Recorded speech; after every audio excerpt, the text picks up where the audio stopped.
வணக்கம். சாதியால் நாம் பெற்றதை விட இழந்தது அதிகம். 1996 மேலவளவு உட்பட சில கிராம பஞ்சாயத்துகளை தேர்தல் ஆணையம் தனி தொகுதியாக அறிவிக்குது.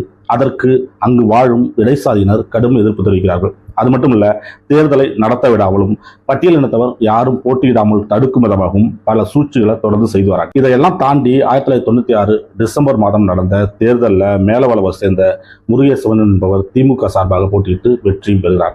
ஆனா அப்படி வெற்றி பெற்ற முருகேசனை ஊராட்சி மன்ற அலுவலகத்திற்குள் விடாமலும், தலைவர் நாற்காலியில் அமர விடாமலும், குடியரசு தினத்தில் கொடியேற்ற விடாமலும் தொடர்ந்து சாதிய தீண்டாமையை கடைபிடிக்கிறார்கள். இந்த சாதிய அரசியல் தீண்டாமையை எதிர்த்து பிடிஓ அலுவலகம், தாசில்தார் அலுவலகம், மாவட்ட ஆட்சியர் அலுவலகம் என அனைத்து இடங்களிலும் முருகேசன் புகார் கொடுக்கிறார். எந்த பலனும் இல்லை. மாறாக இந்த இடைசாதியினரே திரும்ப வந்து உன் தலையை வெட்டி விடுவேன் என்று கொலை மிரட்டல் வருகிறார்கள். 1997 ஜூன் மாதம் 30 இந்த கொலை மிரட்டலுக்கு பாதுகாப்பு கேட்டு மாவட்ட ஆட்சியரிடம் மனு கொடுத்துவிட்டு மதுரையிலிருந்து மேலவளவு பேருந்தில் வந்து கொண்டிருக்கும் பொழுது ஒரு 40 பேர் கொண்ட கும்பல் அந்த பேருந்தை இடைமறித்து முருகேசன் உட்பட 6 பேரை வெட்டி படுகொலை செய்கிறது. அப்படி படுகொலை செய்யப்பட்டவர்கள் முருகேசன், மூர்க்கன், செல்லத்துறை, சேவகன், ராஜா, கணேசன் உட்பட 6 பேர் ஆவார்கள். அவர்களை கொலை செய்துவிட்டு முருகேசனின் தலையை மட்டும் வெட்டி தூரமாக இருந்த ஒரு கிணற்றில் அந்த கும்பல் வீசி செல்கிறது.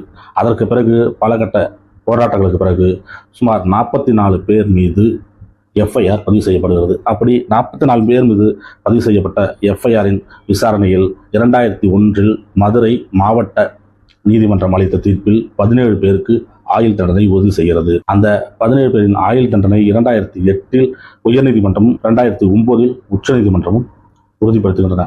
ஆனால் 2019 எம்ஜிஆர் நூற்றாண்டு விழாவை முன்னிட்டு திரு எடப்பாடி அவர்கள் ஆட்சியில் இந்த குற்றவாளிகள் விடுதலை செய்யப்படுகிறார்கள்.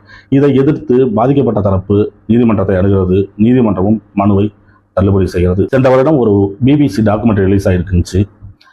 இப்படி பாதிக்கப்பட்ட மக்கள் சமூக பொருளாதார சூழலும் சுகாதார சூழலும் எந்த அளவுக்கு முன்னேறியிருக்கார்கள் என்று. ஆனால் இதுவரை எந்த வகையான முன்னேற்றமும் அந்த மக்கள் அடையவில்லை அப்படிதான் சொல்லுவாங்க.